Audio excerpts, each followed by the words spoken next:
Hello folks, you've probably seen 1,000,001 reviews of this car by now, but perhaps this might be the only one you've seen from someone that owns the previous version of the car. So perhaps I'll have a slightly different take on it for you. This is of course the 2025 Tesla Model Y. This one's actually in launch trim, which was a special edition that came out when they officially sort of first launched the car, just for a brief period of time. That had a few extra bells and whistles on it. This is basically the all-wheel drive version with a few superficial little bits and bobs that does get you down the road a tiny bit quicker than the standard all-wheel drive long-range version. I'm going to focus really on the trim levels that are currently available in the UK though. So they start off with the standard range rear-wheel drive. That's £44,990. That gives you 311 miles of range and a 0 to 60 time of 5.6 seconds. That one's got a 60 kilowatt hour LFP battery. Then when you move on to the long range, you've got the rear wheel drive, which I think is probably the sweet spot of the range, to be fair. £48,990, which gives you a WLTP range of 387 miles and 5.9 seconds to 60. That's a 75 kilowatt hour battery. And then you've got the long range all-wheel drive at £52,000, 364 miles of range and 4.6 seconds to 60. And just in case you're wondering, this launch edition, 61 grand, 0 to 60 in 4.1 seconds and 353 miles of range. And it's on that same all-wheel drive platform as the standard long-range all-wheel drive. Now, lots of cars have a facelift, but it is quite striking on this one. I'm going to put some footage up from my drive where I've got the old version of the car against this new one, and you'll see they do really look quite different. It is all black and white because one's black and one's white, but they do look very different. I don't know if the Model Y could ever be accused of being a good looking car, or I don't know, maybe to some people it is, but the new one's certainly more striking than the outgoing model that just felt like they'd taken a Model 3 and given it some steroids. It has had a bum lift as well as a facelift, so let's have a look at that. And here is that new bum. We've got some much sleeker tail lights. We've got this light bar where it actually glows down onto this piece of plastic trim that's got Tesla written on it. I don't know, it just looks a bit more grown up, a little bit more aggressive, a little bit more, dare I say, butch. So the Model Y's got a brilliant boot capacity, 854 litres, with this huge underfloor area. I mean, that really is massive. You've also got 117 litres of frunk space or fruit space or front boot space, which is really massively useful. You can keep all your charging cables in there, your granny charger, your warning triangle, and you can probably still get a small rucksack in there at the same time. We've also now got a couple of buttons in the back here, and that allows you to raise and lower the rear seats electronically, which is pretty wonderful, isn't it? So in the back here, plenty of headroom, like that much headroom. I'm about 5'9" and a bit, and also loads of leg room. I've got that much. Also loads of place to put your feet. You wouldn't believe how many electric cars now you struggle to get your feet under the seats because they've used the floor for the battery and kind of raised it up. Also happens in a lot of hybrid cars now as well. But the star of the show in here really, and the biggest change from what we've seen before, is we've now got this lovely, bright, vivid infotainment display for the passengers in the back. It does mean that they can control things like their air conditioning, they can play games, they can control the volume of the stereo and things, they can watch TV and movies, you can connect Bluetooth headphones to it. So all that kind of stuff will keep the kiddywinks very happy even on a long drive. You've also got a place to store iPads and phones and magazines, and a nice wide central armrest with a double cup holder, and you could easily get 3 adults across the back here in relative comfort. Obviously there's no transmission hump or anything, so there's loads of foot room for everyone, and it's just a brilliant place to travel. And this big glass roof means it's nice and bright in here, even on a dark glum day in a forest as I am now. It's still just a really good, functional, simple but classy rear cabin. Oh, and there's 2 USB-Cs down there beneath the screen. Into the front, very similar to what we've seen in the previous Model Y, but they've just changed up some of the materials, and we've now got this lovely LED light bar, and that continues into the back to give you some ambient lighting. What they've done in this, which is a lot better than in the Model 3, is this lovely satin black material rather than a chrome kind of material, and that helps with the windscreen reflections. If you've seen any of my content on the Model 3, you'll see that I actually find the windscreen reflections a little bit distracting in that, and people tell me that can be corrected with polarizing sunglasses, but you don't always want to wear those at night, do you? You do still have a little bit of reflection from the dash, and particularly from this section of it, but it's not distracting in the same way that I find it in the Model 3. I think the fact that this is blacked out really helps to sort of minimise some of that glare. Anyway, the more exciting stuff is we still have what I think is one of the best all-round infotainment systems in the business, despite the fact that it doesn't come with Apple CarPlay or Android Auto. The way the apps are integrated, if you pay for the premium connectivity, which is 10 quid a month, you can use your Apple Podcasts, Apple Music, Spotify, Amazon Music, YouTube Music, all those things. You've also got access to Netflix, Disney, and all that kind of stuff. And you might think, well, when am I going to sit in the car and watch Netflix? But maybe you're doing a 600-mile road trip and you want to lounge back in your car for a little bit, maybe enjoy a coffee, watch an episode of your favourite show whilst the car's having a little tickle at the charger. So I can certainly see some times when you might use that in the real world. The sound system's also very good. I think it's always been decent on Teslas, and that really does continue. I think it's far better than a lot of standard stereo systems out there in the market. And it's just all quite intuitive. The processing speed all seems wonderful. Like, everything just works well. And it comes down to the thing, I think, where Tesla are a technology company first before they're a car manufacturer. And it really shows with just the user interface, the intuitive nature of it. It just works wonderfully well. Right, we do have an indicator stalk again. They took it away on the new Model 3 and they've given us one back. However, I mean, it looks like something from an opium den, and it doesn't feel like the most premium material. For me, the indicator stalk that's on my old Model Y feels far better than this, and it also had the windscreen washer button on the end, and that's now on the dash. People often talk about the fact that you don't have lots of physical buttons and things, and I traditionally love physical buttons, but the way they've integrated this system does work very well. For example, if you did want to wash the windscreen, you press that for a second and it washes the windscreen. Also brings up the wiper menu, and you can just cycle through there. So, you know, it works reasonably well. The wipers do seem fractionally better than before as well. The Tesla wipers have always been a little bit meh when it comes to actually sensing rain. But they seem to be a little bit better, I would say, but still not perfect by any means.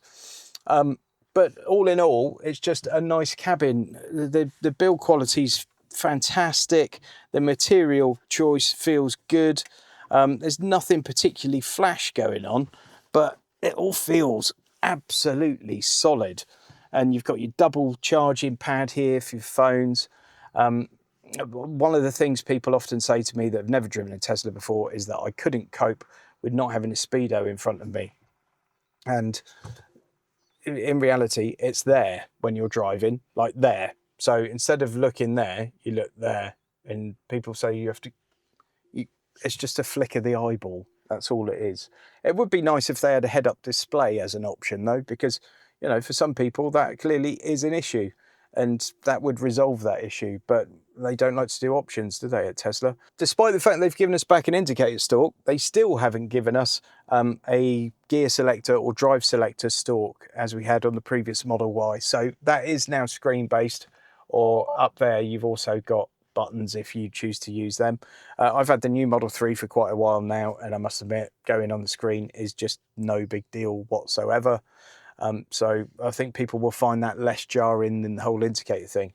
Furthermore, on the indicator stalk front, it doesn't feel that good in use compared to the old one. It's not a proper like stalk where you can put it up and it stays there and then it cancels off as you go around a corner.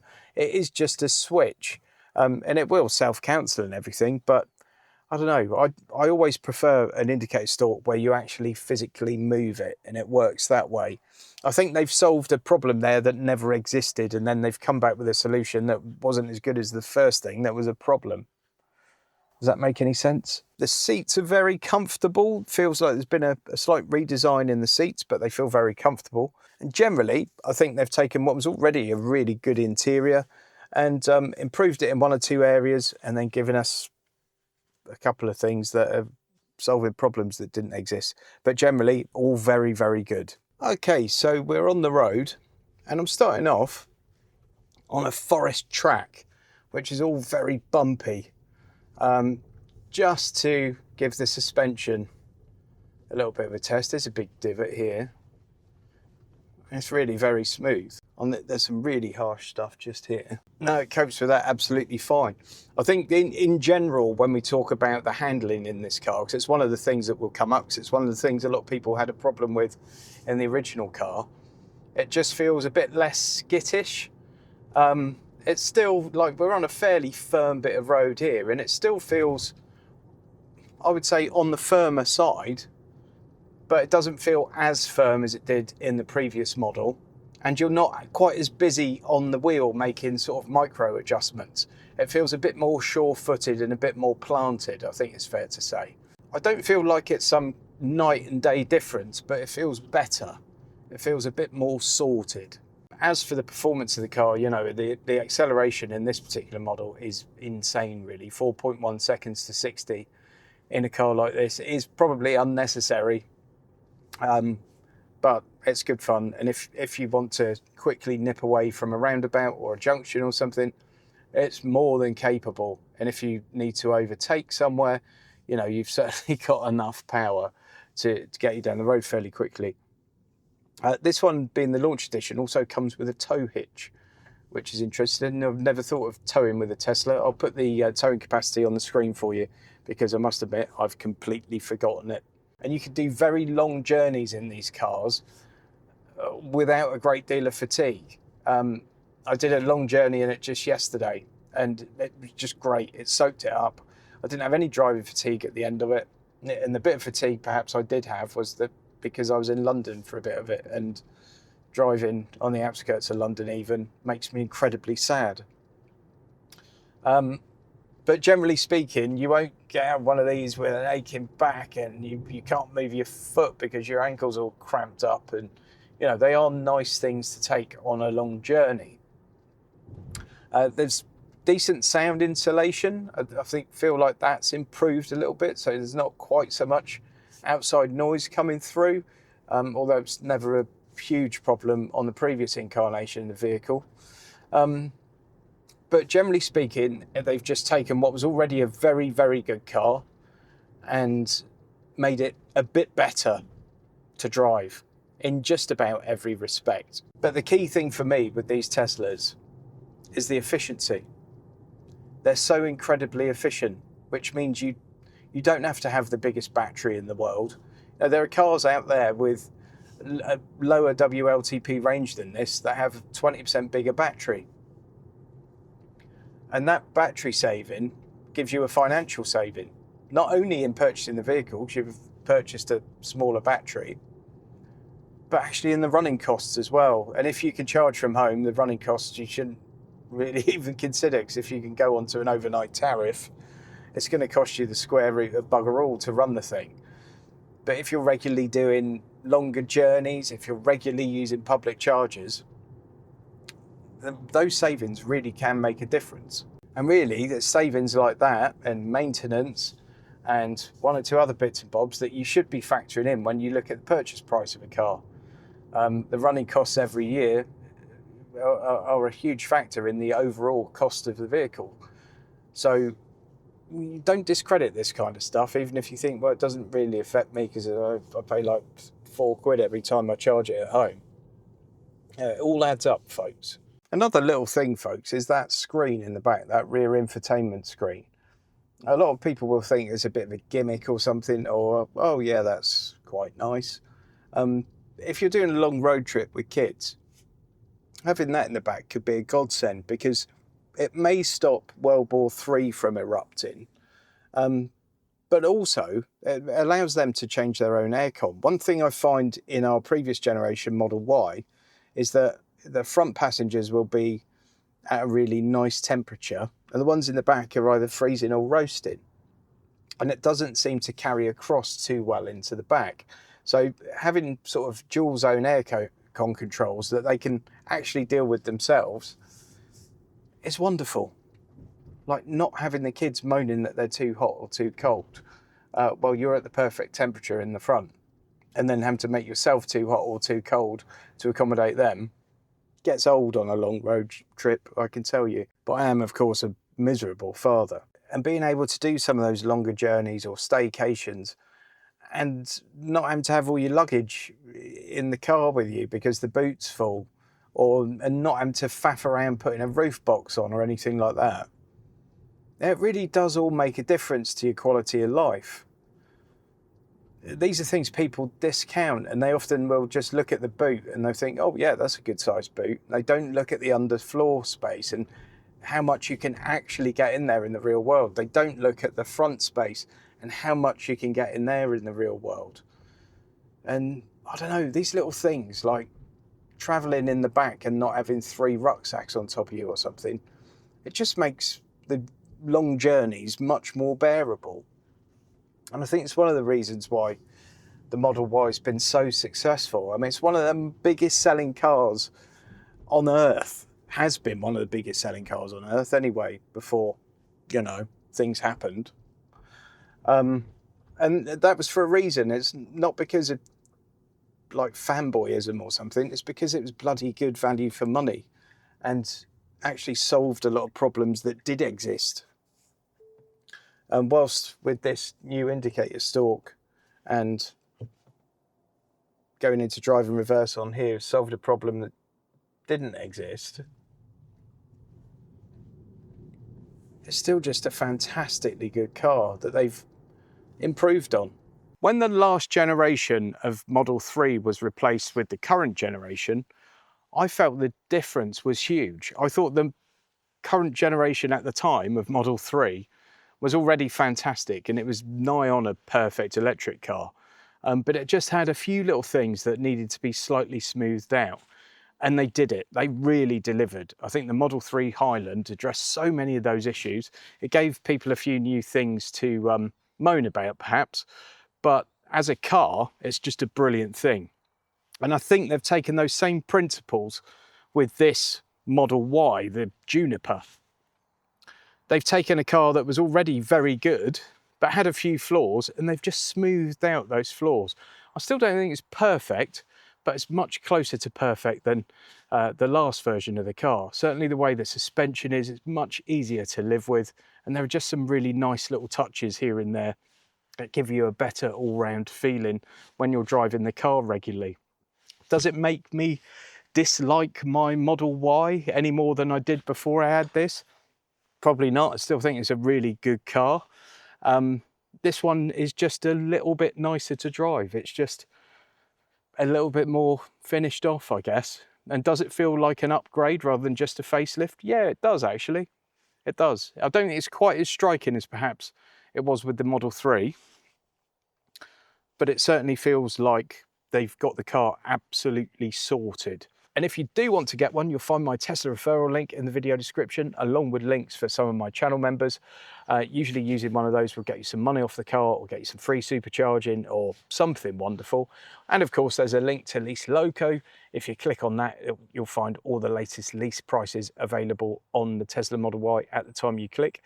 If you like these kind of review videos, please subscribe to the channel. Please give the video a thumbs up and please share it with someone special. Thanks ever so much for watching, folks. I'll see you on the next one. Huge thanks to all my channel members for your continued support. I really do appreciate it.